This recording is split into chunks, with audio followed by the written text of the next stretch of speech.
Welcome to O'Talkin' with Dave. Coming to you from his palatial fortress in Sin City, where what happens in Vegas is talked about everywhere. Put your hands together for the pastor of positivity whose glass is always at least half full. Here's Dave.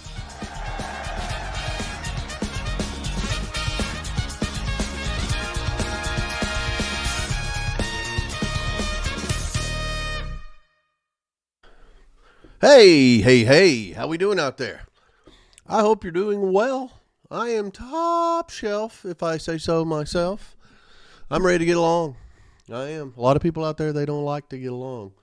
More importantly, they don't know what to do when somebody disagrees with them.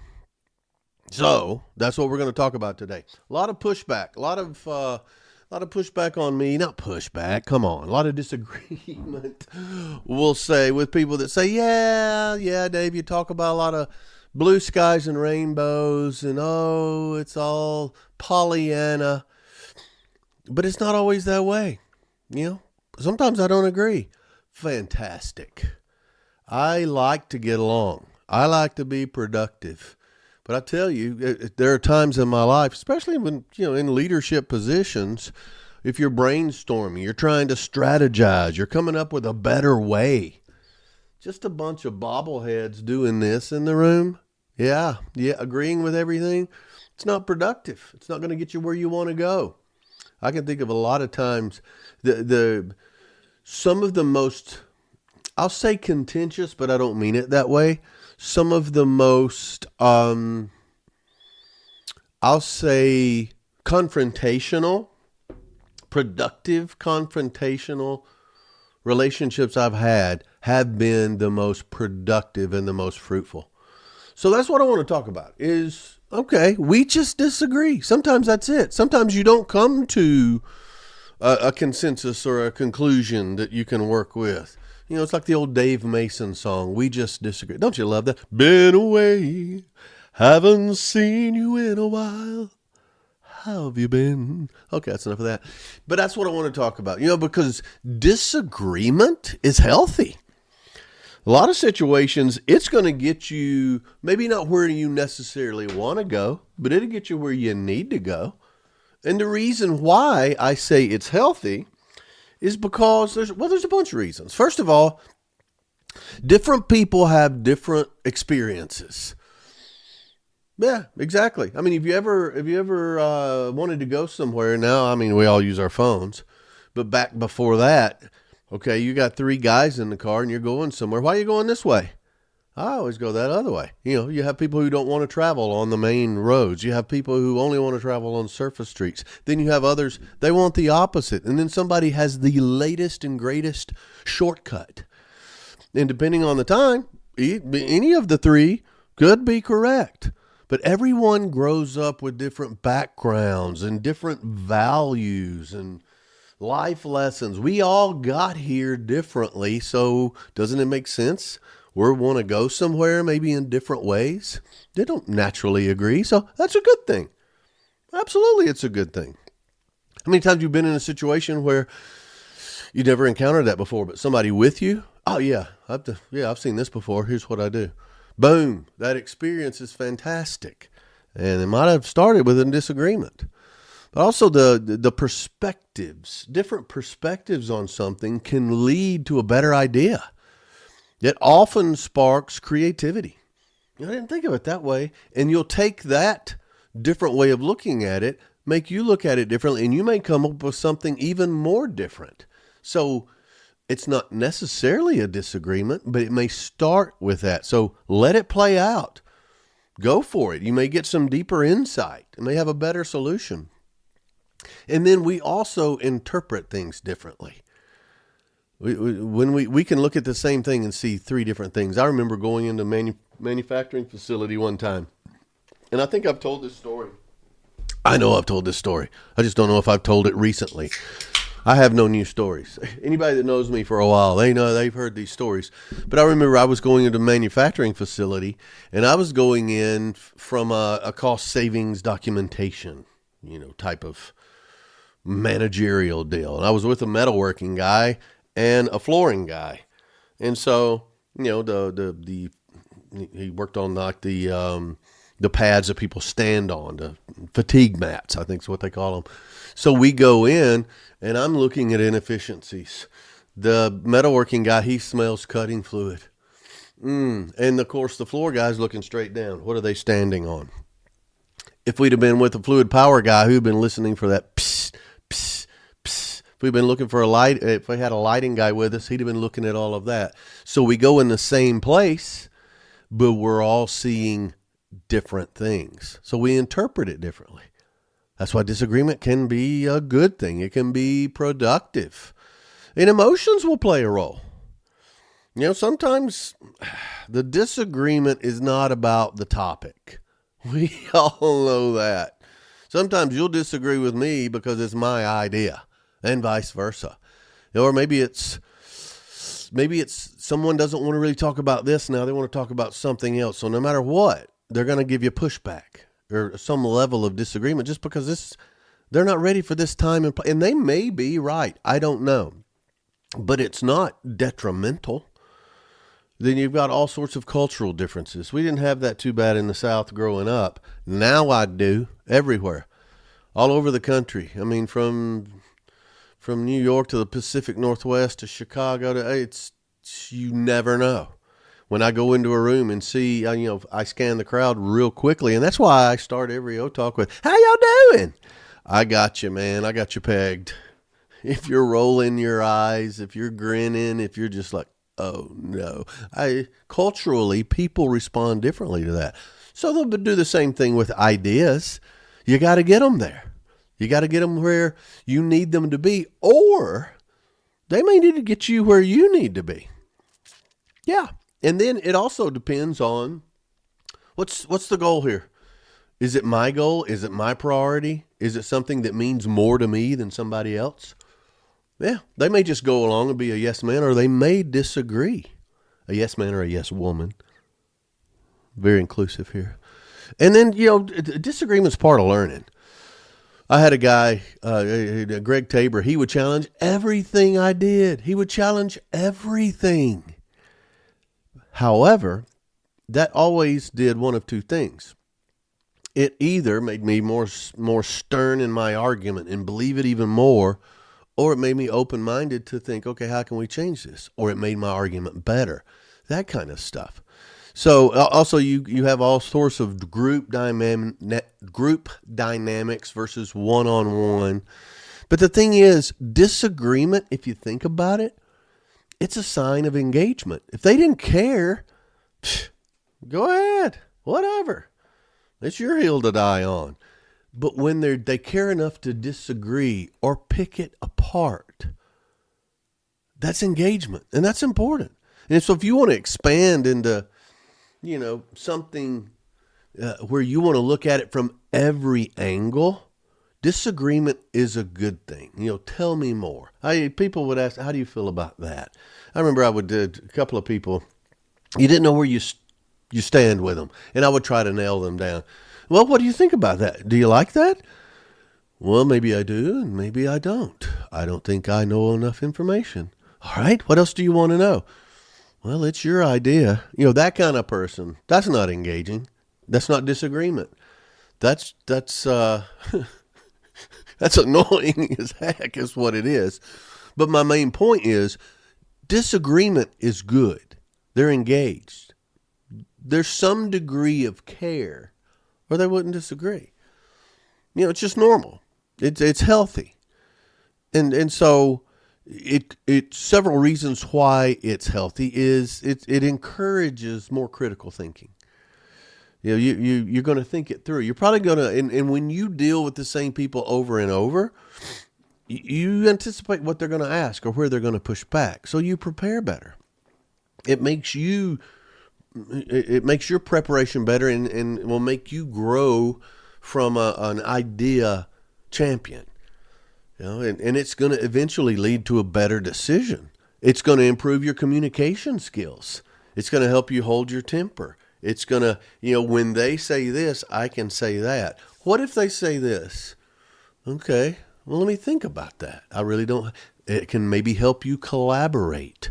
It can bring your passion back to something that's more realistic, less emotional. I can, what do they say? Instead of raising your voice, improve your argument. Yeah, I don't like that when I'm disagreeing. But it's good. It's really good. And so what it can also do, some of the people I've fought with, and I've fought, disagreed, whatever you want to call it, over the years, that's some of the people that I'm the closest to. It really strengthens relationships. And I'm not saying, these disagreements can be at work, homework, and play. We can disagree on whether we're going to play the ball up or down on the golf course. We can disagree on the gimme rule. We can disagree on what time we're going to meet at what restaurant. All of these things. That's part of it. However, it strengthens relationships as well. And it may make you think outside the box. Okay, you can't be there till 6:30. Well, we wanted to be there at 6. All right, I'll tell you what. We'll go in early, we'll get a table, and we'll wait for you at the bar. Or we'll be outside where you can see, or whatever that is a compromise, and it makes you do that. At work, if you're so far apart, there's things you can do to be innovative and still be on the right track. That wouldn't happen without disagreement. What it also does, it builds an emotional resilience. We talk a lot about resilience here. A lot, because it's important. Toughness. We'll make it through this. But with someone that's constantly disagreeing, I've seen people just throw their hands up. Screw it. Well, that's bad. You're not resilient with that. You must not have thought much about this to begin with. It must be not that important to you. But it is a conflict, but pushing through disagreement builds emotional resilience for sure. And it also, we need to have a respect for a difference of opinion. At some point, somebody's got to make the decisions. Homework or play, as a dad, as a mom, as a caregiver, at some point, there can be a difference of opinion, but somebody's going to have to make a decision, and to some degree, we're all going to have to live with it. You're going to be on both sides of that. So how do we do that? But it teaches respect for differences. And I'm telling you, over time, when you've got the battle scars and you fought through it, it prepares you for bigger stuff, huge conflicts, more aggressive disagreement. So it's not only common for the reasons we've talked about, it's healthy for the reasons that we've talked about. And when I say we've talked about it, I did all the talking. You may disagree. Let me know.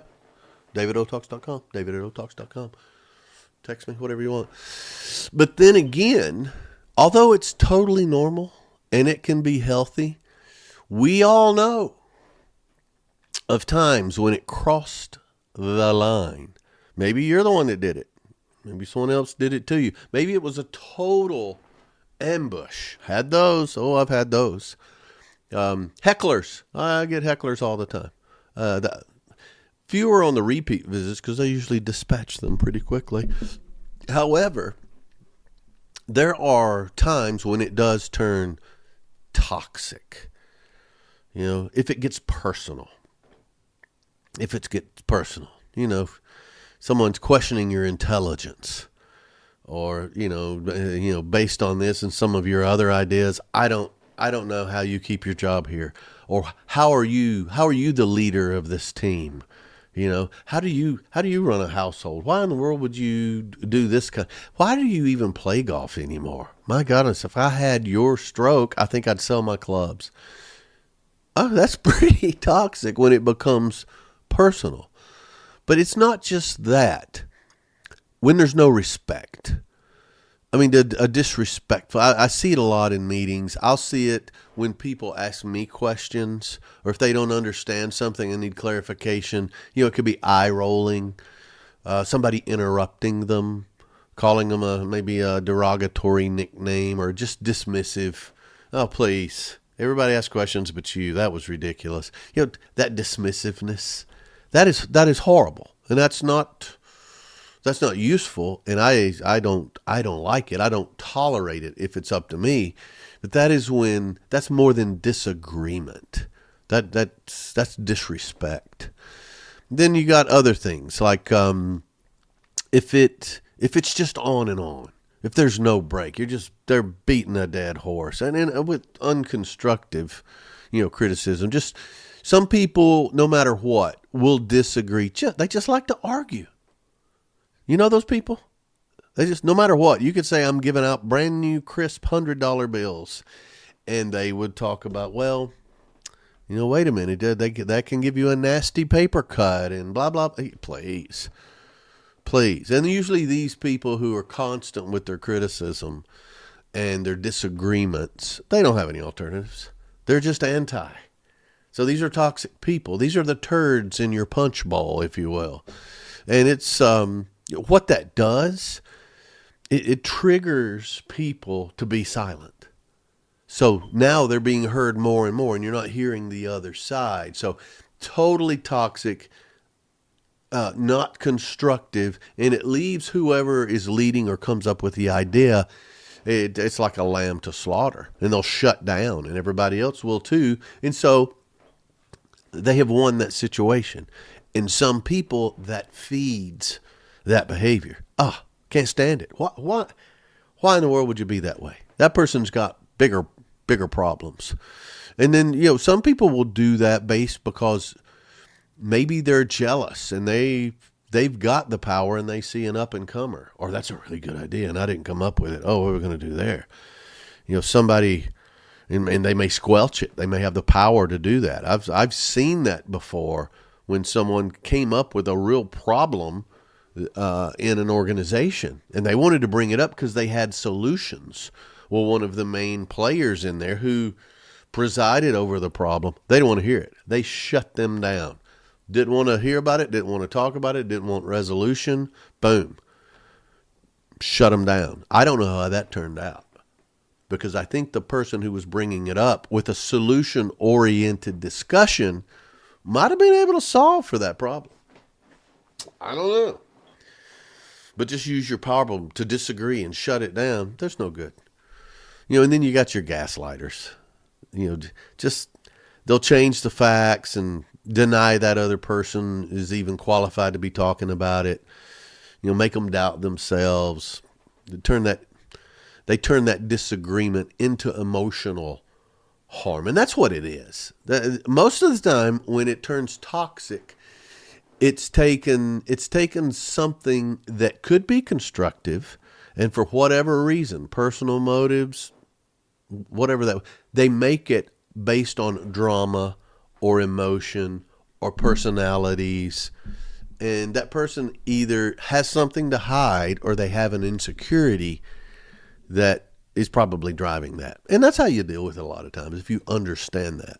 Yeah. Because at that point, empathy is completely gone. They really don't care about you or what you're doing. They're trying to salvage something. They don't want to know the other side because it's not their side. And so it's ironic, but the disagreeer is the one that has a problem in dealing with others disagreeing with them. So it's tough. They don't want resolution. They want to be tied. They want people to be tied to the conflict. And I think the overwhelming thing, I talked earlier about some of the best relationships I've had have been with, it started out with disagreements. We were on opposite sides. Eric Gershwin with the CEO of MSC. First time I ever met him, he was in product. I was in sales. We disagreed on something. Disagreed. He thought this way. I thought that way. The next day we were sitting closer. The third day we were sitting beside each other. Still disagreed. I didn't know he was eventually going to be the CEO. I might have tried to get along a little bit. No, we got along fine. However, our relationship was very strong as he progressed in the company. When he needed some insight around the sales organization as it relates to product, he would give me a call. So that first disagreeable relationship turned into a great partnership. When it's toxic is when that disagreement damages that relationship. It could have been such that neither one of us could have gotten over that. Many times I've been on the opposite side of an argument or disagreement with somebody at work. It turned out fine. We both like bacon and like to go out and eat good food. Well, let's do that later. We'll forget about this silly stuff we're talking about now. Same way with friendships. I know people who will get mad at someone and not talk to them.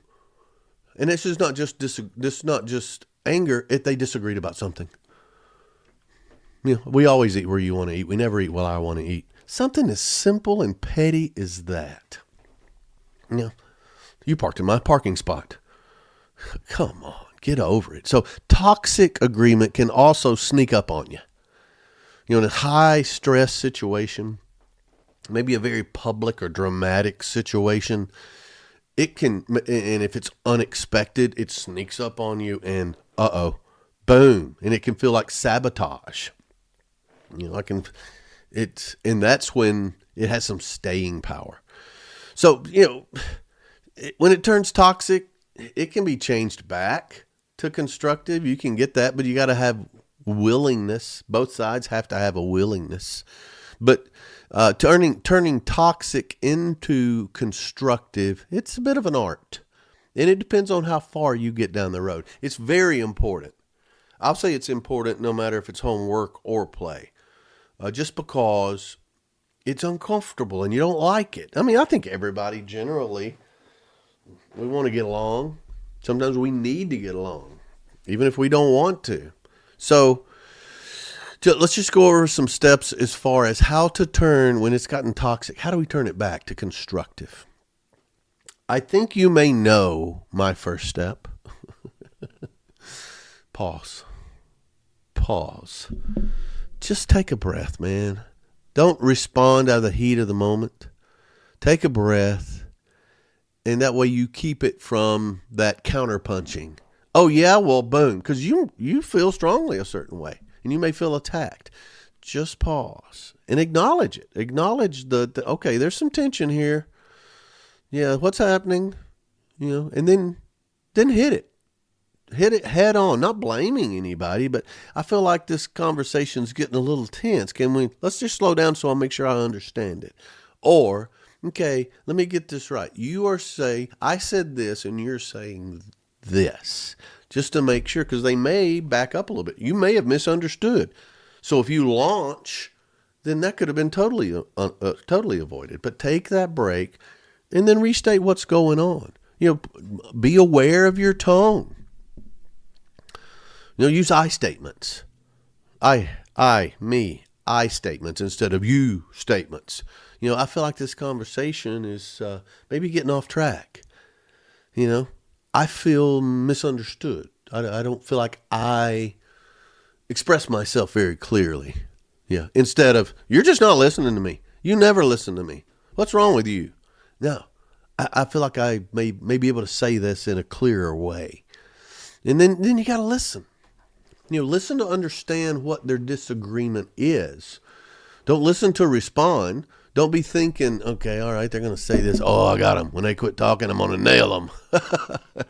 And ask for clarification. Help me understand where you're coming from. Where is, what's your perspective on this that's leading you to say this? And invalidate it if you can.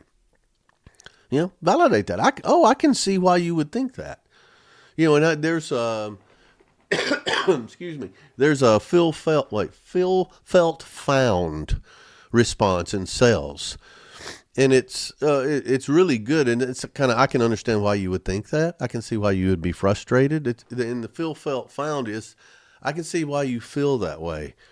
In fact, in the past, I felt the same way. I felt the same way when I was in your shoes. But what I have found is, with this, and this, it's helped me get to where I am now. So maybe we can talk this through. But felt found. That's a little tidbit. That's just thrown in there. It's a little lanyard for you. But that's showing empathy. I can see why you would feel that way or be frustrated with this. But the main thing is finding common ground is going to help turn it from toxic back into constructive. Statements like, oh, hey, we both want what's best for the team. We both want higher sales numbers. We both want more profit to put in our back pocket. We both want a nice place to go out and eat where we can get along, and you can get Italian food, and I can get Chinese food, and my wife can get Mexican food. I think a fusion restaurant is what's in store. So, we all want the same thing. We all want to have a good day on the golf course. All this. So find that common ground. And then sometimes you just got to reset the boundaries. I'm happy to keep talking about this, but if we can just both stay on the same page and keep this dialogue two ways, especially if things cross a line, hey, let's just pull back a little bit. I think we're getting off topic, or we're both type A personalities. Let's see if we can just both stay on the same wavelength here. And if we can't, okay, well, we'll talk about that in a second. But also, sometimes you just got to go back. You got to go back to what is a solution, not who's got the best idea or who's to blame. Find a way to move forward. I talked to a man recently who was very upset about something. And, it got to the point to where, look, let's think ahead. Where do we want to be after this is resolved? And we got to that point. And then it's okay. So how do we move to that point from where we are now? And we both agreed we want this to be the case in a month. Okay. How do we get there from here to where in a month we're not even talking about this? And it helped. It was productive. Trust me, he was he was toxic. Yeah. So what can we do to move on forward from here when it's gone toxic? That's more constructive. And then sometimes you got to just know when to take a break. I know some people in my past that were the masters at this. I mean, two groups at each other's throat, and just the master taking a break. Hey, let's take 15 minutes, come back in here, go to the restroom, get you something to drink, take some deep breaths, go outside and smoke, eat a sandwich, do something. And then when we come back, let's start again, but from a calmer place. And then during that 15 minutes, he worked some magic. When he came back in and people were like, yeah, we're grown ass men in here. Let's do something more control. So sometimes a pause, the first step was pause and take a minute. Sometimes you have to implement a pause for everybody. And then I think one of the final things I'll share is to take it from toxic to constructive. Once you get to a point where you can reflect, thank them. I don't care if it's a group or a person, even if it's not 100% okay. But man, thanks for being willing to listen and work with this and give a little. I think I've learned a lot here about how to approach stuff like this the next time. But I'm telling you, you more than met me halfway just on the spirit of coming to a good place on this. Thanking them, even if they're not all the way there, that puts you in a great position. And so it's a dance, and you got to be careful sometimes with the dance. But then sometimes you just got to walk away. I don't know many times I've done it. I've deselected people, but the disagreements, sometimes we just agree to disagree. But when people are getting intentionally personal and hurtful, nah, I'm not going to be called names or insulted. And I'm talking a little more than the playful stuff. When they're coming at you, no, I'm not going to play. I'm not going to play. The disrespect, the name calling. If it's, for some people, I don't consider myself this, but it can be emotionally unsafe. Like if people are ganging up on one person, and it gets a little more than, I guess, what would be the word? When it gets to the point to where it can emotionally scar someone. Step in. Don't let somebody call it off. You call it off. You walk away. If there's no intent to get better at this, if the same conflict keeps coming up over and over, at some point you just got to not play. play this game or play with those players. And then you may have to do something even more than that. In your personal life, you deselect. You have the talk. I know there have been times in my life when I had to have the talk with the guys about the wives. Yeah, I ended up being the bad guy on all of that. But hey, we didn't have to put up with that anymore. I think another time when you just have to walk away is when you start to lose control of yourself. Like I can feel it. I can feel my temper coming up. That's the time to walk away. You don't want to do or say something, especially if you think you're right.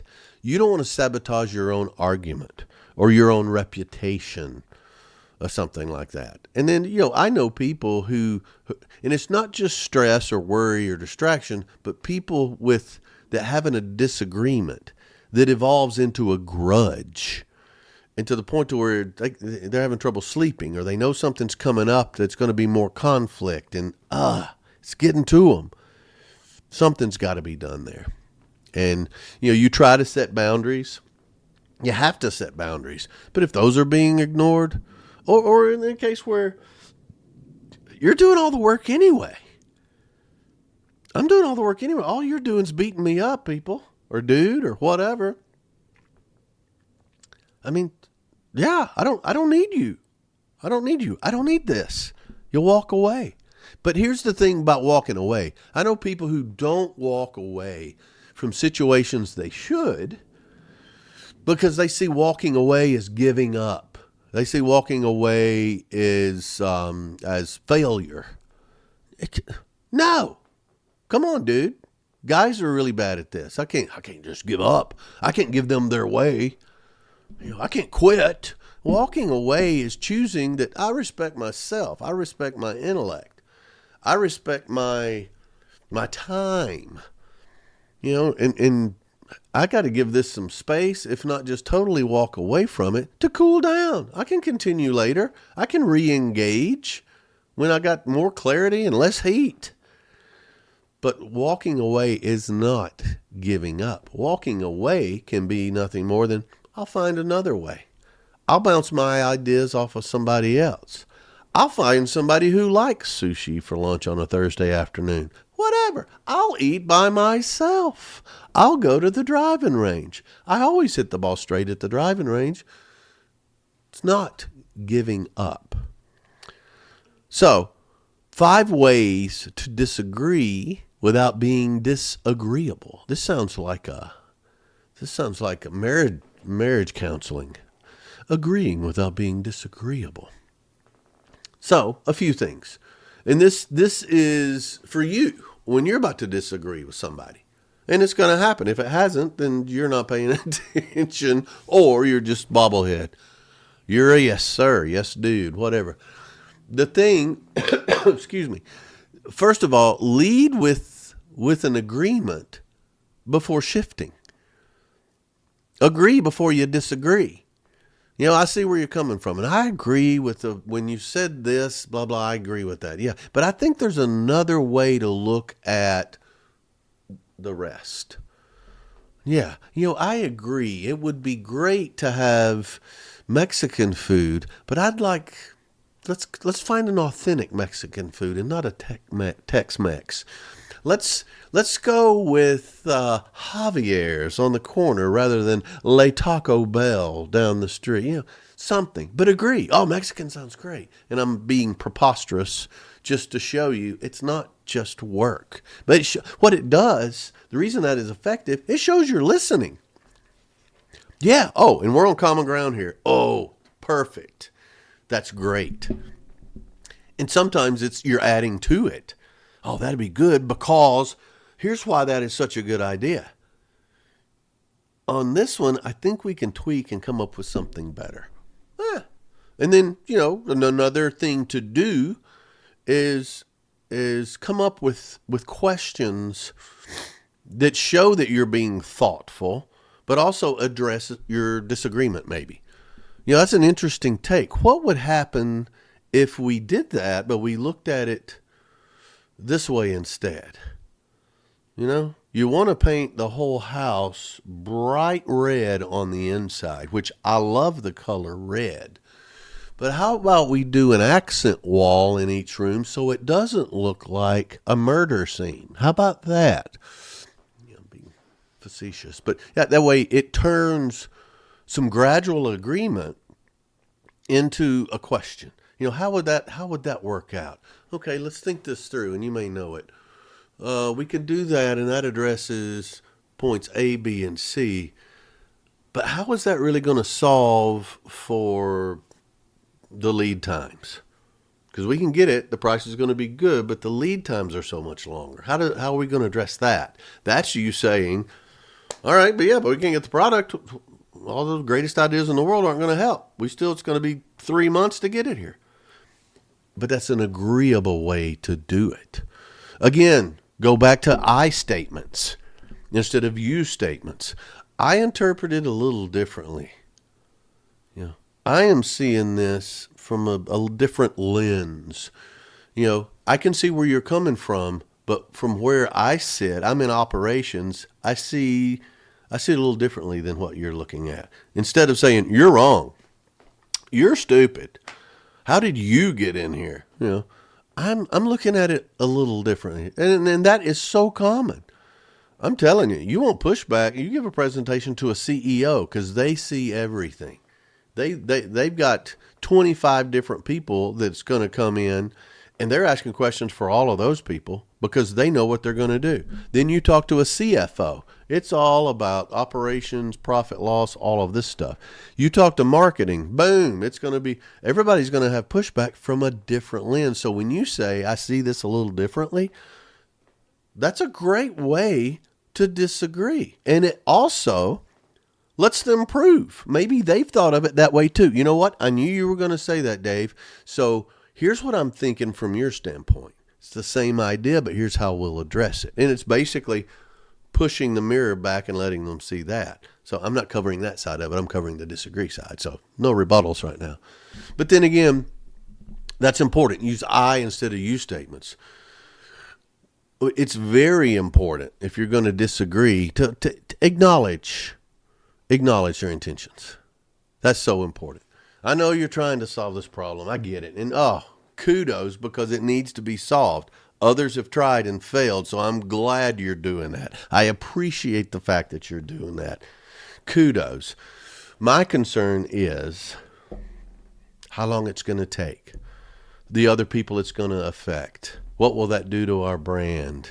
What are the delays involved in doing it your way versus blah, blah, blah, all of these things. But see, you've already built them up. Thanks. And I'm here to help you, and I'm excited about it. My concern is, and if they don't have concerns, that's really not the feedback you need. You need somebody to disagree. Because, if you violate their intent, well, now you've got confrontation. There's no way you're going to solve this. But people much better than you have tried and failed. Why do you think you can solve it? Isn't it nicer to say, thank goodness you're working on this? If anybody can solve this, you can. But my concern is, and then lastly, this is so easy. I get beat up over saying this. It's almost like I'm arguing with my wife sometimes. But I say this all the time. Stay calm. Just tell your wife, honey, calm down. Yeah, they'll immediately calm down and relax and say, you're right, dear. I'm lucky to have you to tell me to calm down. But to disagree in a disagreeable way, stay calm and curious. Okay, so in your response, that's an interesting point. Can you walk me through how you got there? I know this just didn't come to you, and you've thought about this a lot. I'm interested in what you're saying. Walk me through this. How did you evolve to this position? Boom. And if they have worked, if they've done the sweat equity and worked on it, they will love that opportunity. And then actively listen with them right through it. Curiosity will lower any tension. And it opens up, it lets the conversation breathe, but it opens up an opportunity for deeper understanding on both sides.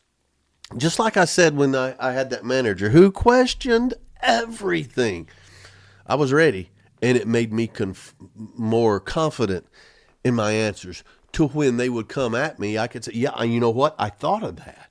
And I had a tough time working through that, but this is how that's addressed. So I may do another podcast talking about when you're disagreed with, or in preparation, or fighting objections, or developing rebuttals, which is fantastic. But it teaches you to be prepared and not lose your cool, but also it helps you tailor your presentation to the group, which is what we do. That's why I believe in disagreeing and throwing out objections. You can tailor that as well. I can promise you at homework or play, people are going to disagree with you. We talked about the reasons why. People are going to disagree with you, and you are going to disagree with them. That is life. That's what we do. That's what we do. I don't want to eat outside. We got bugs everywhere. It's hot. What are you talking about? Other people, I am so cold-natured. Let's eat outside. It's so nice. Bugs don't bother them. They don't have allergies. Well, depending on the spouses and what's going on, there could be some disagreement. Can't we all just disagree on the gory details, but agree on the fact that let's have a nice meal? You know, there's ways to do it. And sometimes you have to come in and be peacekeeper. You've got someone who feels strongly about this, someone who feels strongly about something else. They disagree. You need to use some of these skills sometimes, or you'll have to, or be required to, or have the need to step in and be mediator by using some of these statements. So I hope this hits the mark with some of you who are talking about this, because it's truly something you can practice. You can practice this. And before you go to a party and you know somebody's going to be there that's going to disagree or make fun of you or try to be the center of attention or whatever's going on, you can talk to yourself, or you can talk to whoever you're going with and say, they're going to come in and I'm going to stay calm. Don't worry. I'm not going to blow up. You know, many times people worry that I'm going to do stuff, and I have to let them know, no, I'm going to be calm. We're going to get along. This is going to be good. But you can practice this. You can tailor your response to the situation. The dynamics, I love it. It's a study in human nature, and I absolutely love this kind of stuff. But it's good for you. It's good for you to practice for work and use it at home.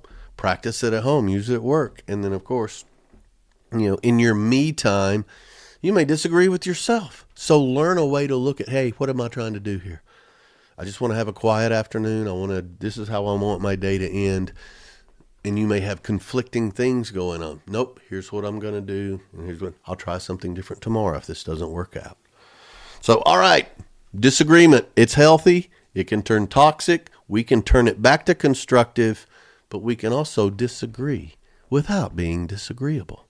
Hey, Dave Mason, man, We Just Disagree. What a great song. That's one we don't turn off when it starts playing. Thanks so much for joining. I appreciate your time. I appreciate your attention. Thanks for hanging out and hanging on with me. Hit me up at dave@otalks.com or david@otalks.com. I appreciate the support more than you know. Keep those comments coming. I love it. That's where my content comes from. So thanks so much. Thanks for the support, but most of all, thanks for O-Talking with Dave, and giddy up. Have you recently started a new job and feeling a little overwhelmed with all the new challenges and requests from your coworkers? We know just how you feel, and we are here to help. Call Greenhorn Supply. We have everything you're being asked to deliver. Blinker fluid, polka dot paint, metric hammers. Don't look dumb just because you're new. Let us help you out. We've got left-handed screwdrivers, hammer grease, and if you need a bucket of steam, we just got in a truckload. And if you call in the next 3 minutes, we'll give you our free instruction manual covering how to milk a bull and how to get to the second floor or the basement of a one-story building. Call 1-800-486-3862. That's 1-800-I-AM-DUMB. Or visit our website at greenhornsupply.no.edu. Plug in your social security number and credit card info and we'll deliver your order same day. Or just send us cash to 1449 Gullible Lane, BFE, OU812, and we'll deliver your order same day. Don't look stupid just because you're new. Call Greenhorn Supply.